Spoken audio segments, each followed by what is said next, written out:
بسم اللہ الرحمن الرحیم الحمد للہ رب العالمین والصلاة والسلام علی رحمت للعالمین وعلی آلہ واصحابہ اجمعین اما بعد فاعوذ باللہ السمیع العلیم من الشیطان الرجیم۔ انڈرسٹینڈنگ آف قرآن کورس کو جوائن کرنے والے معزز شرکاء، سامعین و ناظرین کرام، السلام علیکم ورحمۃ اللہ وبرکاتہ۔ آج کے لیکچر میں ہم اعوذ باللہ من الشیطان الرجیم کے کلمات، مفردات کے معانی پر بات کر رہے ہیں۔ اس عبارت کے صحیح مفہوم کو سمجھنے کے لیے ان کے الفاظ کے معانی پر غور کرنا ضروری ہے، کیونکہ عربی زبان کو سمجھنے کے لیے جب تک اس کی معانی کا، اس کے مفہوم کا علم نہ ہو، وہ پوری عبارت اور وہ پورا ٹیکسٹ عربی کا سمجھ نہیں آتا۔ اس لیے آج ہم اس کے مفردات کے معنی پر غور کر رہے ہیں۔ اس میں درج ذیل معنی کو ہم لے لیتے ہیں۔ پہلا لفظ کلمہ ہے اعوذ، دوسرا لفظ ہے باللہ، تیسرا لفظ ہے من، چوتھا لفظ ہے الشیطان، اور پانچواں لفظ ہے الرجیم۔ اعوذ یہ کلمہ عربی زبان میں اعوذ سے مشتق ہے، اعاذ یعوذ سے واحد متکلم فعل مضارع مذکر مؤنث بنتا ہے اعوذ۔ اس کا معنی ہے، اعوذ کا معنی ہے پناہ لینا۔ انگریزی میں کہتے ہیں ٹو سیک پروٹیکشن، اور اعوذ کا معنی ہوگا میں پناہ لیتا ہوں، میں پناہ چاہتا ہوں، میں پناہ مانگتا ہوں۔ اور اگر فیمیل ہے، مؤنث ہے، تو وہ اردو میں ترجمہ ہوگا میں پناہ مانگتی ہوں، میں پناہ چاہتی ہوں، میں پناہ لیتی ہوں۔ اس کا معنی اعوذ کا مطلب ہے کسی دوسرے سے التجا کرنا، کسی کے شر سے پناہ حاصل کرنا، اور جس سے پناہ حاصل کی جا رہی ہے، استدعا کی جا رہی ہے، درخواست کی جا رہی ہے، التجا کی جا رہی ہے، اس سے منسلک رہنا اور اس سے وابستہ رہنا، یہ اس کا معنی ہے۔ امام راغب اصفہانی رحمۃ اللہ تعالی علیہ کا بہت بڑا نام ہے، مفردات القرآن کے حوالے سے ان کی یہ کتاب ہے المفردات کے نام سے۔ امام راغب اصفہانی نے اس لفظ کا معنی بیان کرتے ہوئے کہا کہ الاعوذ الالتجاء الی الخیر، الالتجاء الی الغیر والتعلق بہ۔ وہ فرماتے ہیں کہ اعوذ کسی دوسرے سے التجا کرنا اور اس سے منسلک رہنے کو کہا جاتا ہے، اور یہی معنی امام ابن کثیر نے اپنی تفسیر میں بیان کیا ہے، تفسیر ابن کثیر میں، تفسیر القرآن العظیم میں۔ وہ فرماتے ہیں کہ اعوذ کا معنی ہے ہی الالتجاء الی اللہ والالتصاق بجنابہ من شر کل ذی شر۔ فرماتے ہیں کہ اعوذ کا معنی ہے کہ اللہ تعالیٰ سے التجا کرنا اور صاحب شر کے شر سے پناہ حاصل کرنے کے لیے اس کی بارگاہ میں وابستہ رہنا اور منسلک رہنا، یہ ہے اس کا معنی۔ تو اعوذ کا مفہوم ہوا ان معانی کی روشنی میں کہ اللہ تعالیٰ سے التجا کرنا۔ ایک معنی تو اس کا یہ ہے کہ اللہ سے التجا کرنا، استدعا کرنا، درخواست کرنا۔ دوسرا اس کا معنی ہے کہ اللہ کے دامن رحمت سے وابستہ رہنا اور اللہ کے دامن رحمت سے جڑے رہنا۔ دو معنی پر مشتمل ہے، ایک یہ ہے کہ استدعا التجا کرنا، دوسرا یہ ہے کہ جس سے التجا اور استدعا کی ہے اس سے پھر منسلک رہا جانا اور ان سے جڑے رہنا۔ کسی سے التجا کے بعد اس ذات سے تعلق اور وابستگی اور رشتہ امید جوڑنے کو عوض کہا جاتا ہے۔ تو التجا اور استدعا کسی مقصد کے لیے ہوتی ہے۔ مقصد تھا پناہ حاصل کرنا، یہ مقصد تھا، یہ غرض تھی اپلیکیشن دینے کی، استدعا کرنے کا مقصد یہ تھا کہ پناہ حاصل کرنا۔ اب جب آپ نے درخواست دی اس کے بعد یہ ہے کہ جسے درخواست دی ہے، جس ذات کو، جس ہستی کو، جس اللہ کی ذات کو، اس سے امید رکھی جائے۔ تو لفظ اعوذ کی معنویت ہمیں یہ بتا رہی ہے کہ سب سے پہلے انسان اللہ کی حضور استدعا اور التجا کرے، یہ ہے دعا۔ جب التجا کر لی تو دوسرا اس کا مفہوم یہ ہے کہ اس پر امید رکھے کہ یہ دعا قبول بھی ہوگی، یہ درخواست قبول بھی ہوگی، اور اس امید پر پھر اس کے کرم پر، اس کی رحمت سے انسان جڑا رہے، اس کے دامن رحمت سے وابستہ رہے کہ جس ذات کو میں نے التجا کی ہے وہ مجھے پناہ عطا فرمائے گی۔ تو معنی یہ ہوا کہ شیطان کے شر سے بچنے کے لیے دو چیزیں ضروری ہیں۔ ایک یہ ہے کہ اللہ کی بارگاہ میں التجا کرنا، دوسرا معنی یہ ہے کہ التجا کی، دعا تو کی، اس کے بعد اس ذات سے تعلق پختہ کرنا اور اس امید پر اسے جڑے رہنا کہ وہ میری دعا کو اور میری درخواست کو وہ قبول فرمائے گی۔ تو اللہ کی ذات سے وابستگی، جڑے رہنا، تعلق مضبوط رکھنا یہ ضروری ہے۔ ہوتا یہ ہے کہ ہم میں دو غلطیاں ہیں، یا تو سرے سے ہم اللہ کی بارگاہ میں خلوص دل سے استدعا نہیں کر رہے ہوتے، اگر استدعا التجا کی ہوتی ہے اس کے بعد پھر ہم اس ذات کو بھول جاتے ہیں۔ بھولنا نہیں چاہیے۔ انسان اس کے در رحمت پہ دستک دینے کے بعد انتظار میں رہے کہ وہ ذات میری دعا کو، میری التجا کو، میری اپلیکیشن کو، میری درخواست کو منظور کرے گی، اور منظوری کے لیے ضروری ہے کہ اس سے انسان جڑا رہے، وابستہ رہے، اس سے تعلق جوڑے رکھے اور اس سے رابطے میں رہے کہ مالک میں نے درخواست دی ہے تیری بارگاہ میں شیطان کے شر سے بچنے کے لیے میری درخواست کو قبول فرما لے۔ یہ اعوذ کا معنی ہے کہ صرف اعوذ کا معنی پناہ مانگنا نہیں، بلکہ اعوذ کا معنی پناہ مانگنے کے ساتھ ساتھ جس سے پناہ مانگی ہے اس سے جڑے رہنا، اس سے وابستہ رہنا، اس کے تعلق کو مضبوط کرنا، یہ اس کا معنوی مفہوم ہے۔ نمبر 2، باللہ میں لفظ با جو ہے مختلف معنی کے لیے استعمال ہوتا ہے۔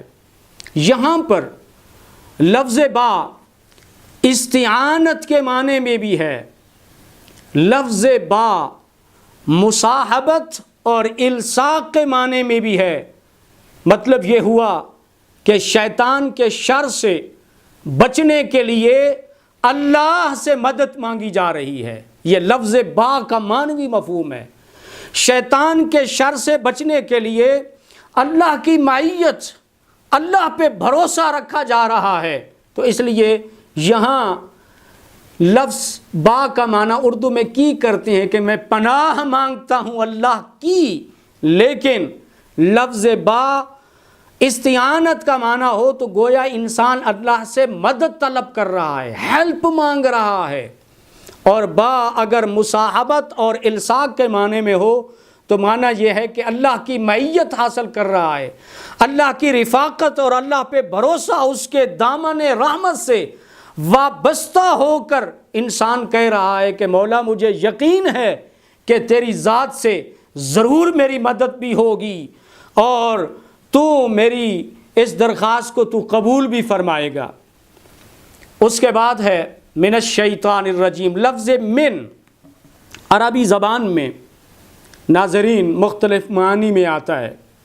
یہاں من کا معنی اور مفہوم یہ ہے کہ من دو معنی کے لیے استعمال ہوا ہے۔ ایک من ابتدائیہ ہے، ابتدائیہ کا مطلب یہ ہے کہ میں شیطان کے شر سے پناہ مانگنے کی ابتدا اللہ سے کر رہا ہوں، اگر من ابتدائیہ ہو۔ دوسرا یہ ہے کہ من یہاں سببیہ ہے، معنی یہ ہے کہ میں شیطان مردود کے شر کے سبب اللہ کی بارگاہ میں پناہ مانگ رہا ہوں۔ تو اللہ کی بارگاہ میں پناہ کیوں مانگی جا رہی ہے؟ ایک تو شیطان مردود کا شر ہے، یہ سبب ہے، یہ ریزن ہے، اس وجہ سے۔ تو من سببیہ ہو تو معنی یہ ہے شیطان کے شر کے سبب میں اللہ کی بارگاہ میں پناہ حاصل کرنا چاہتا ہوں۔ لفظ الشیطان کے لغوی معنی اور مفہوم کو دیکھ لیتے ہیں۔ شیطان صفت مشبہ کا صیغہ ہے اور فعلان کے وزن پر ہے۔ لفظ شیطان کے لغوی معنی میں دو قول ہیں۔ ایک یہ ہے کہ یہ لفظ شاطانہ سے نکلا ہے، جس کے معنی ہیں وہ دور ہوا۔ الشاطن شریر کو کہتے ہیں، خبیث، حق سے منحرف کے معنی میں ہے۔ اس معنی کے اعتبار سے لفظ شیطان کا لفظ جو ہے، لفظ شیطان اللہ کی رحمت، نیکی اور خیر سے دوری پر دلالت کرتا ہے اور حق سے منحرف ہونے کے معنی میں آتا ہے۔ اس معنی کو بیان کرتے ہوئے امام راغب اصفہانی نے اس معنی کو بیان کیا ہے۔ وہ کہتے ہیں الشیطان النون فیہ اصلیۃ وہو من شطن ای تباعد۔ امام راغب اصفہانی کہتے ہیں کہ لفظ شیطان میں نون اصلی ہے اور یہ لفظ شاطانہ سے بنا ہے، جس کا معنی ہے دور ہوا، اور یہی معنی امام ابن کثیر نے کیا ہے کہ شاطانہ شیطان کا معنی وہ کہتے ہیں بعودہ کے معنی میں ہے، یعنی دور ہوا، اور وہ کہتے ہیں کہ کلام عرب کی دلالت بھی اسی معنی میں ہے کہ ہر سرکش نافرمان، خواہ وہ انسان ہو، جن ہو، وہ جانور ہو، اسے شیطان کہا جاتا ہے۔ اس لفظ کی جمع شیاطین آتی ہے اور عرب میں کہا جاتا ہے شیاطین العرب، عرب کے سرکش نافرمان لوگ۔ سانپ کو بھی کہا جاتا ہے شیطان۔ اسی طرح ایک لفظ عربی میں آتا ہے غربت شتون، دور کی مسافت جو ہوتی ہے، دور کی جو مسافری ہوتی ہے، اس کو کہتے ہیں غربت شتون۔ تو ایک معنی کے حساب سے یہ ہوا کہ شیطان کا معنی ہے دور ہوا۔ اب کس چیز سے دور ہوا؟ اللہ کی رحمت سے دور ہوا، اللہ کی قربت سے دور ہوا، جنت سے دور ہوا، رب کے فضل و کرم سے دور ہوا۔ تو دوری کے معنی میں اس کا معنی ہے۔ دوسرا قول یہ ہے کہ لفظ شیطان، یہ لفظ شاتا یشیتو شیط سے بنا ہے، جس کے معنی ہیں غصے میں جلنا، احترق غضبا، غصے سے جلنا، غصے سے ہلاک ہونا۔ جو غصے کا جوش ہے اس کو بھی شیطانہ کہا جاتا ہے، شیط کہا جاتا ہے۔ اس معنی کو امام راغب اصفہانی نے بیان کیا ہے، وہ کہتے قیل بل نون فیہ زائدۃ من شاط یشیط الشیط احترق غضبا فالشیطان مخلوق من النار كما دل علیہ وخلق الجان من مارج من نار۔ امام راغب اصفہانی لکھتے ہیں کہ یہ بھی کہا گیا ہے کہ لفظ شیطان میں نون زائدہ ہے اور یہ شاط یشیط الشیط سے مشتق ہے، جس کے معنی ہے غصے میں جلنا، کیونکہ وہ کہتے ہیں شیطان آگ کی مخلوق ہے، جیسا کہ قرآن مجید کی یہ آیت اس پر دلالت کرتی ہے کہ وَخَلَقَ الْجَانَّ مِن مَارِجٍ مِّن نَار، کہ جنات کو آگ کے شعلے سے پیدا کیا گیا ہے۔ تو شیطان بھی چونکہ جنات میں سے ہے، تو اس معنی کے اعتبار سے شیطان کا معنی ہوا غصے سے جلنے والا، غصے کی آگ میں جلنے والا، بغض اور حسد اور تکبر اور غرور کی آگ پر دلالت یہ لفظ کرتا ہے۔ تو خلاصہ یہ ہوا، پہلے مادہ کے اعتبار سے لفظ شیطان اگر شیطانہ سے مشتق ہو تو معنی ہے اللہ کی رحمت سے دور، اللہ کی قربت سے دور، اور لفظ شیط سے یہ مشتق ہو تو پھر اس کا معنی ہے غصے، حسد، تکبر، غرور کی آگ میں جلنے والا۔ اس لیے لفظ ابلیس کا معنی بھی غصے میں اور حسد کی آگ میں جلنے والا ہی کیا جاتا ہے۔ اب آئیے ہم لفظ الرجیم کا آخر میں لغوی معنی اور مفہوم لے لیتے ہیں۔ الرجیم کا لفظ رجم یرجم رجمن سے بنا ہے۔ رجم کا معنی ہے پتھروں سے مارنا، سنگسار کرنا، لعنت کرنا، گالی دینا، چھوڑ دینا، دھتکارنا۔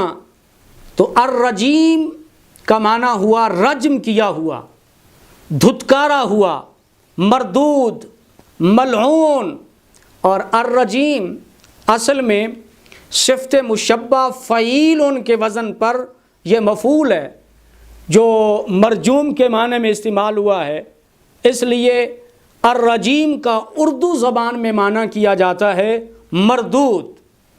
الشیطان الرجیم کا معنی جو ہم کر رہے ہیں، شیطان مردود، رد کیا ہوا، دھتکارا ہوا، اور اللہ کی بارگاہ میں جو ہے راندائے بارگاہ الہی کیا ہوا۔ تو اللہ کی بارگاہ میں چونکہ یہ راندائے درگاہ ہو گیا اور دھتکارا گیا، اس پر لعنت ہو گئی، تو اس معنی کے اعتبار سے شیطان کا معنی ہوا وہ شخص جسے دھتکار دیا گیا ہو، وہ شخص جسے اللہ نے نکال دیا ہو، وہ شخص جس پہ لعنت کی گئی ہو۔ تو یہ معنی ہے الشیطان الرجیم کا۔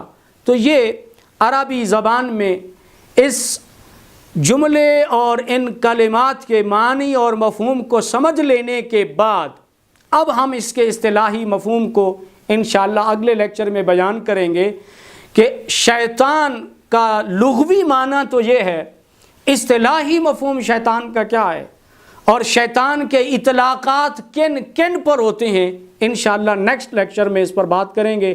اللہ تعالیٰ کے حضور دعا ہے کہ رب کائنات ہمیں عربی الفاظ کو عربی لغت کے اعتبار سے سمجھنے کی اللہ ہمیں سعادت نصیب فرمائے، آمین۔